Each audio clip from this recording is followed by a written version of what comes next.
Just a review of the game on Saturday. After watching the video, it's what we thought.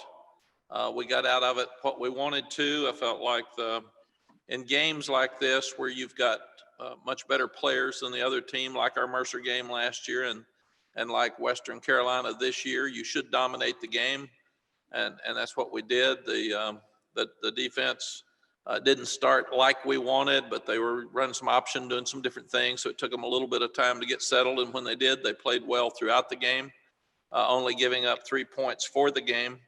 And that's with a couple of key turnovers that could have led to easy scores. We did a much better job with sudden change of going out and stopping the team after a turnover. So I was really, really pleased with our defense throughout the game.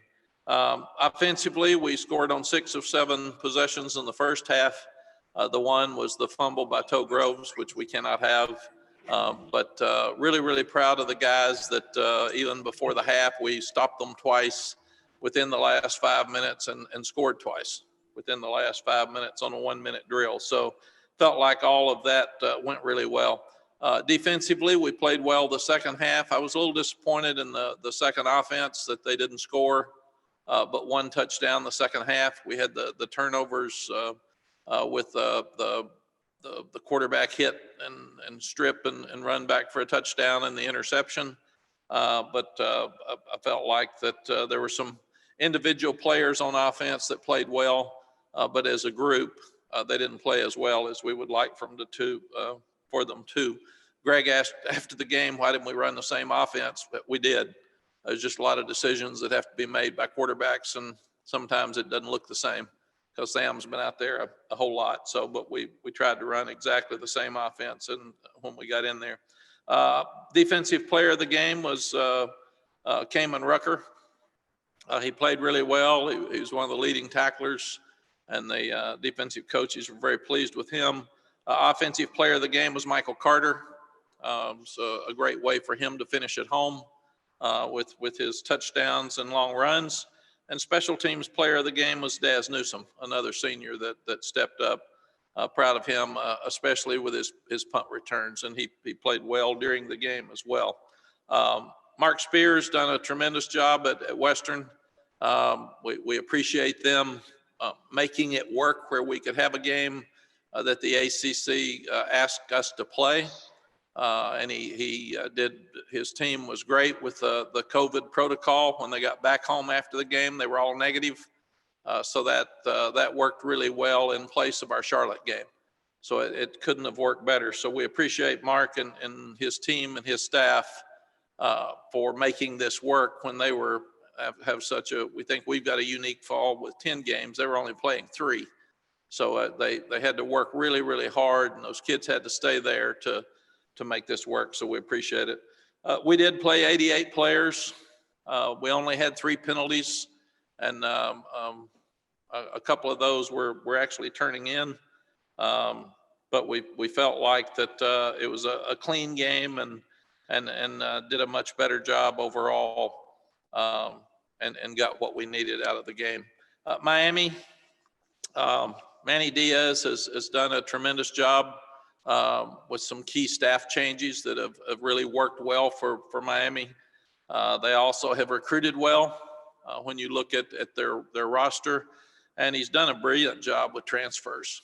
I mean, they've got some of the best transfers in the country that have come in and made a huge impact for them, and we really haven't been able to do that at the same level they have. So their kicker, their punter, 2 of the best in the country, and they're both transfers, and the 2 defensive ends, maybe the best combination of defensive ends in the country. And Roche, we tried to recruit.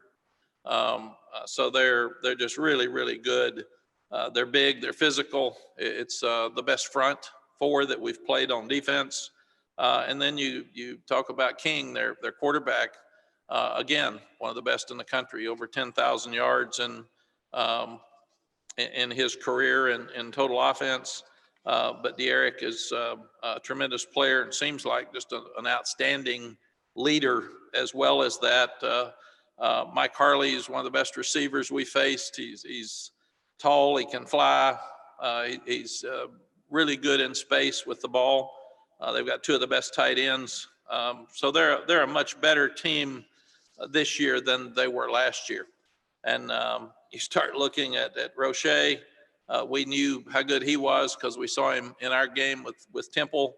But Jalen Phillips is 6'5", 266, and those guys have combined for 28 tackles for loss and 10.5 sacks just by themselves. And then they're so good on third down. They blitz 57% of the time, but they're only giving up a conversion rate of 37%. So another opportunity for us against a top 10 team. It's unique that we'll play two top 10 teams, one top 5, one top 10 in the last 2 games or 3 games that we have this year. So it gives us an opportunity to continue to see how we measure against the best teams in the country. And I'm also proud of these guys that they've got another ABC primetime game at 3:30. I mean, people are looking at this program and recognizing that we're making progress. And we played, as I said, a good ball game on defense versus Notre Dame. We played a good half versus Notre Dame on offense. We still haven't put our best complete game together. Question marks? Okay, guys, if you have a question, please use the raise hand function. Our first question comes from Tim Reynolds. Tim, go ahead. Good morning, Coach. Morning, Tim. With Trevor and with Ian Book and of course with Sam and De'Eric, there's such depth of elite quarterbacks in this league right now. Do you recall a time when this conference, or really any conference, had this many guys who were just really, really good at that position? Tim, I really don't remember this conference, but I wasn't around for a long time. Right. But in my 10 years, it wasn't like this. I do remember a couple of years in the Big 12 where there were 5 or 7 elite quarterbacks in the country. But you look at 2 things right now. With the addition of Notre Dame this year, you would have to argue that our league may be the best league in the country. And to do that, you've got to have the top quarterbacks. So I think without question, these guys are good. I mean, De'Eric's, he is like Ian Book. He's hard to bring down. He's hard to tackle. He can throw it in the pocket, but you blitz him, you can't tackle him, and then he gets out of the pocket. He can run and throw and puts so much pressure on your secondary and your linebackers. Do you come up? Do you stay back? And I think that's one of the main reasons they're winning. Thank you, Coach. Thank you. Okay, our next question comes from Greg Barnes.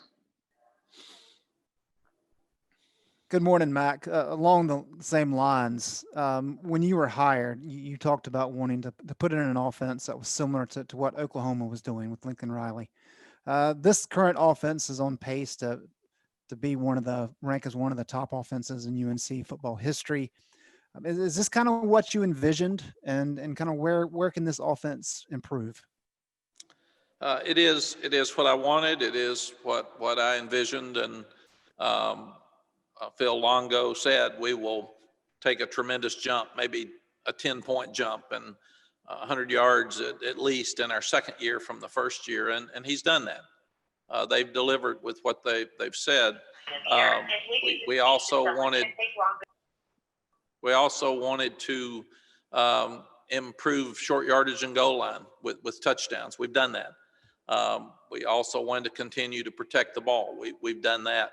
I think the 2 biggest things are, in my estimation, is we need to show that we can run the ball consistently against a great defense, like Miami has this weekend. And then when you do that, you protect better. And we didn't run the ball as many times against Florida State and Virginia as we have in some other games. I think we had 20-something carries, but we had a lot less production. And then when we do that, we've had more sacks. Some of those sacks have been we hold the ball too long. Some have been running back. Some have been tight end. Some have been offensive line. Everybody wants to blame the offensive line. But so I think that's the biggest thing that I see, is that we need to be able to keep our balance. When somebody is saying, I'm going to stack the box so much, I'm not going to let you run the ball, then you've got to be able to still find some runs, but then you've got to be able to protect and throw the ball well enough to win the game if they do that. And in the losses we've had, we have not run the ball as well as in the others. Thank you. Thank you. Our next question comes from Andrew Jones. Hey, Coach. Last game of the regular season in your second year, and there's a lot on the line with this game, especially with the quality of the opponent you're playing. Is it too much to say that you can learn a ton about where the program is at this juncture based on how you guys prepare this week and what happened Saturday? Andrew, I would say that number one, every time we play, there's a tremendous amount on the line. But the game that gets talked about the most that we've played this year is Florida State, because that's one we lost that people thought we were going to win. The next game that gets talked about the most is Virginia, and then the third next one would be Notre Dame. So people talk about your losses. They talk about the things that you don't do well. That's who we are in modern day, and that's okay. That's just what it is. I think we know where we are. We're a team that's making tremendous progress. We're getting better in every area. The question is, are we ready to beat a top 10 team or not? I thought we might be against Notre Dame. We weren't. So Miami's playing as good as Notre Dame now. They've improved so much from last year. They've improved so much since their Clemson game. It doesn't even look like the same team. So they are deserving of a top 10 team in the country. In fact, I think you'd have to say that Manny Diaz should be in the discussion for Coach of the Year to show the progress that they've made since last year in every area. So I think the question is, are we ready to take the next step and beat a top 10 team, which I think we've done twice since I left here. So it hasn't been a regular occurrence. So I think we know who we are, we know where we are. The question is, are we ready to take the next step? As you go through your regular routine getting prepared for a game, is there a part of you that kind of sits back and looks at this opportunity and you kind of realize how interesting the opportunity is for you guys? Are you maybe fascinated to see how your team may end up performing, preparing during the weekend, performing, just to get an even better idea where you guys are? Yeah, there's no doubt I love these games. These games are a lot more fun than the ones you're supposed to win. Because the ones you're supposed to win, everybody expects you to win. And when you do, everybody says, they're supposed to beat them. So this is these are fun challenges. These are great opportunities for our program in the early stages of our program to take a huge step in people's mind. Now, what I did learn here before and what I learned at Texas, if you beat Miami, then it's, well, you got to win all of them now. You can beat Miami, you can beat everybody. So it never goes away. I mean, it's always next and next and next and next. And the process in building a program or rebuilding a program is, first you got to win at home. And then people say, well, you can't win on the road. Then you got to win on the road. And then next they say you can't beat a top 25 team. Well, you got to do that. And then the next thing is they said, well, you can't beat a top 10 team. Yep. Well, then you got to do that. And then you got to win the championship. So you're going to win all the games. And until you do that, people are never happy. And then I learned at Texas, as soon as you do that, then you got to do it again. And then you got to do it again. Then you got to do it again. So what you do is you try to do the best you can do with your team per week and not worry about all the other stuff that happens or the perception or where you are. You just want to do the best you can do. Thank you. Appreciate that. Thank you, Andrew. Okay, let's move over to CL Brown, please. Hi, Mack. Even during this pandemic, the road trips have been where a couple of the losses came. I was wondering what, if anything, you do differently based on those losses at Virginia and Florida State in preparation for Miami. Yeah, CL, we've looked at that. The two road games we've lost have been night games. So the number one thing you do with the pandemic and your road games is stay safe. And we've been able to do that. I mean, we wear N95 mask. It's required. We wear it on the bus.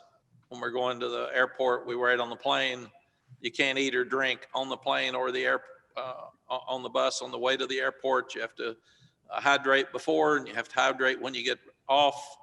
We're trying not to spend we thought maybe we spent too much time at the hotel at Florida State, so we're going later to Miami to try to get in late enough just to get there and go to bed for a 3:30 game the next day. But the most important thing is that you have to stay safe. That's what the pandemic's been about, and our medical staff and our trainers, they've really taken care of our guys, and our guys have been good with the guidelines. Other than that, we've looked at everything. Go play good. I mean, there are no excuses. I do think the people asked me the other day, is there a home field advantage without crowds? And I thought the home field advantage is the other team has to travel, and in a very uncomfortable travel time. So that would be the home field advantage. Is I loved playing our games at home this year and at noon, because the guys could get up, they could grab and go with their pregame meal, which is so unusual, go to the stadium and play. And then they had the rest of the day to spend time with their families. But the night games are longer. I'm glad this one's at 3:30. And kind of expanding on that and probably knocking on wood here a bit, you guys have had a relatively, outside of the Charlotte game, of course, your season hasn't been chaotic or disrupted a lot because of COVID coronavirus issues. When back in August, when everything was starting and being laid out for this season, did you envision that it could be like this, where you were figuring it'd be maybe more postponements or cancellations of games for you guys? CL, I had absolutely no clue, like the rest of us. I do know the day that, and I've said this, the day that the Big Ten and the Pac-12 canceled, that's the only time I thought we wouldn't have a season, that day. And I, again, applaud so much the ACC, the chancellors, the presidents, the ADs, and John Swofford and the ACC office, because I do think we've had less issues and the ACC has handled their season better than anybody else. And I see people trying to get to 6 games. I see people trying to get to 5 games. We're getting ready to play our 11th game, which is a miracle in this environment. And a credit goes to a lot of different people, including our staff and our kids. And I know could happen this week. I mean, I understand with this virus, any of us are susceptible to not having games at all. But I'm so excited that we've made it this far, and it looks like we'll get to play Miami this weekend, most likely, and then it looks like we'll have an opportunity to play in a bowl game. Now, I do think from what I'm hearing for bowl games, it'll be like an away game. There won't be events, and you'll fly down, you'll spend the night, you'll play the game, and you'll come home. So I don't think it's going to be a bowl season. It will be a bowl game. And I hate that for the kids, but they've learned, like all of us, this is a year of change, and it's a year of differences, and we've just got to make the best out of it that we can make. Thanks, man. Thank you. All right, next up is Ross Martin. Hey, Matt, got a few for you here. What do you think has been the most improvement you've seen on the defensive side of the ball, maybe from the Wake Forest game to now, including the bye week in Notre Dame? Ross, I don't think there's any question that what I've seen is the run defense in the front 7. We're playing better technique. We're playing with better leverage. We're stopping more runs. We stripped 3 balls on Saturday. We only got on 1. We've got to get on them now. We're not used to stripping them. So when they're on the ground, we've got to get the ball. So it's kind of like they said, if there's a whole lot of people around it, it's like the city ball. There's a lot of people there. You better jump on it. If it's a country ball and you're out there by yourself, pick it up and run it back. But we got to quit bending over and trying to pick them up. We got to fall on We had those opportunities this week. And I also think the fact that we forced ourselves to playing a lot more people. We're fresher. We're not as tired during the game. And therefore we don't have as many lapses. We're playing better second quarters. And that's helped us some too. But if you can't run the ball consistently and you can't stop the run in college football, that hadn't changed. If you can't do those two things, you're probably not going to win consistently. And we're stopping the run much better now. The other thing that we've discussed is without spring practice, and I think this is important, we didn't get a lot of look at conventional runs for our defense. And we've got so many young guys there. We don't have a stretch play in our offense. We don't have the inside zone like we see as much. So this spring, we're going to have to create some plays to run against our defense that other people are running that we're not running. And especially with our second and our third offense, because our defensive players have to see conventional runs and they don't see them with our offense. There's so many RPOs. So I think to be fair to Jay and our defensive staff and our defensive team, we're going to have to create a different set of plays that we may not run, but that we'll run in practice to go against our defense.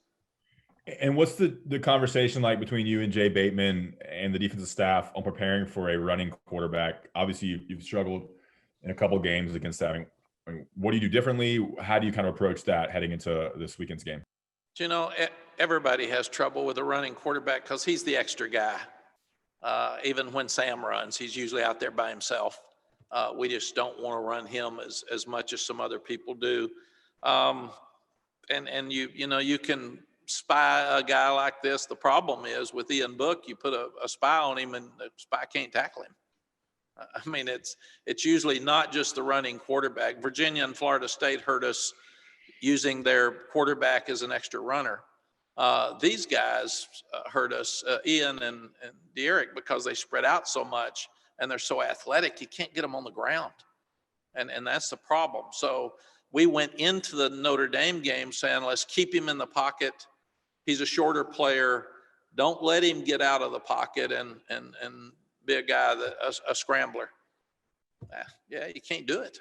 I mean, that's the problem. You're there, but you can't tackle him, and you miss the tackle time and time again. And then I saw highlights this weekend where Syracuse missed the tackle time and time again. It just and that's what you see with Miami. Derek just makes play after play out of the pocket.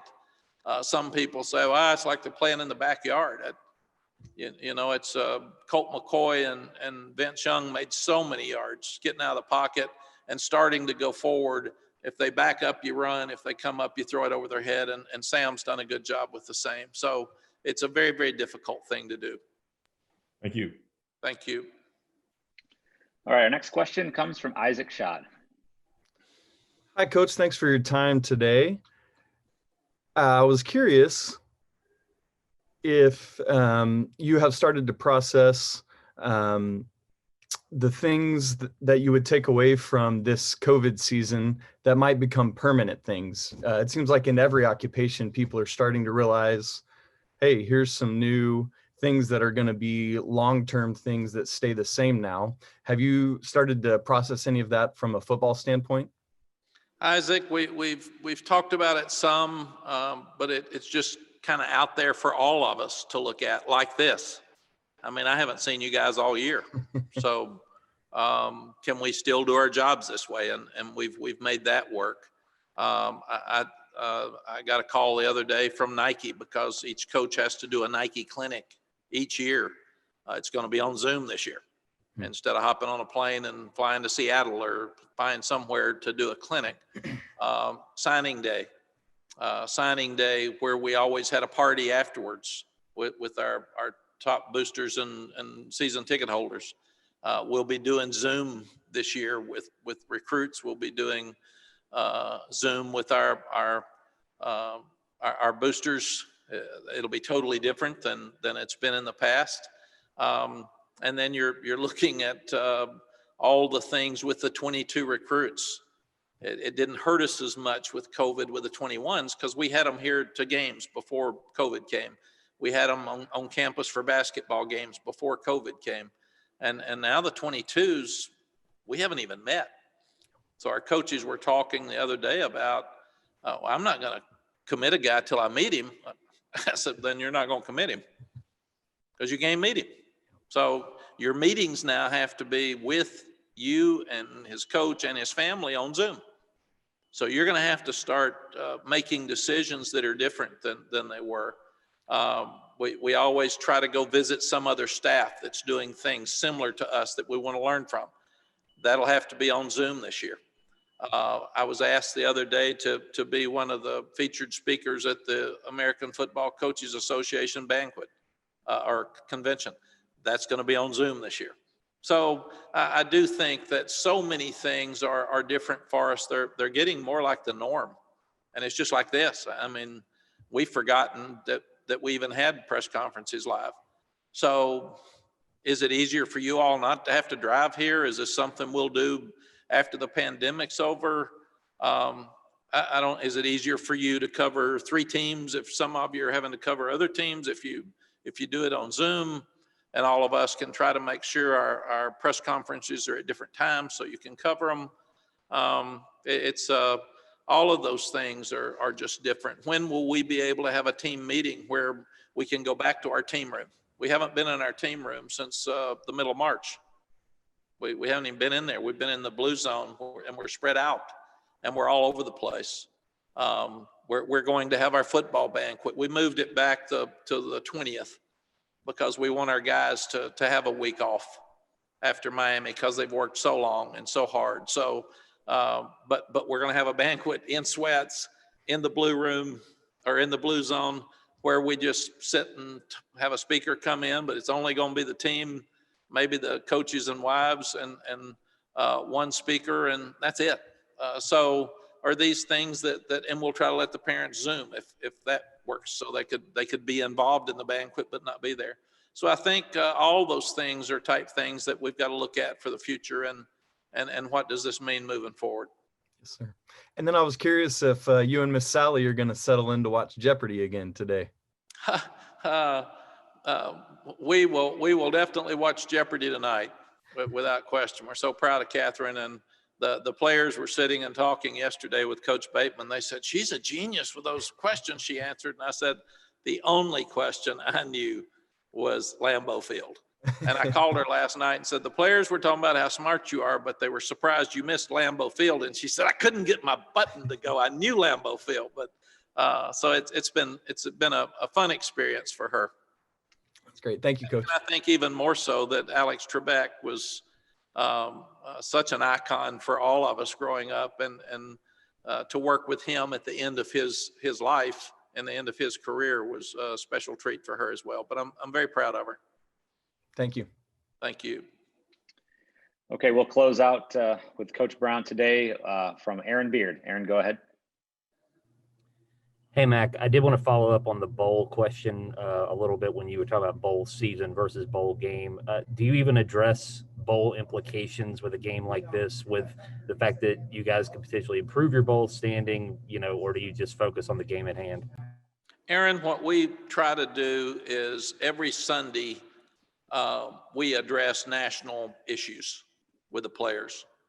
Every day we address COVID to show them who's canceled and why, and Brigham Young is going to Coastal on a Thursday, and to show them how lucky they are, and that it's their responsibility to stay clean so they get to play, because that's not happening in a lot of different places. We do the same thing with bowl games. We've told them that here are the list of ACC bowl games when one cancels out. We've told them the Pinstripe Bowl will not be played this year. The Sun Bowl will not be played this year. Coach, do you think they're going to have enough bowls for us to go to? Yes. So plan on having bowl season. The bowls that we would go to will most likely be from these dates. So start thinking about that. That's why we changed our routine to after the Miami game. If a player lives near Miami and his parents are there, and it's a lot less expensive for him to drive home with them. We're going to let him drive home with his parents, and think that'd be safe. So, so we try to address all of that stuff, Aaron, on Sunday, and then get it out of the way and go play. And no question that the more games you win, the better opportunity, better options that are available for you with bowls. But the way I understand it, the ACC and the bowl will decide where each of us go at the right time.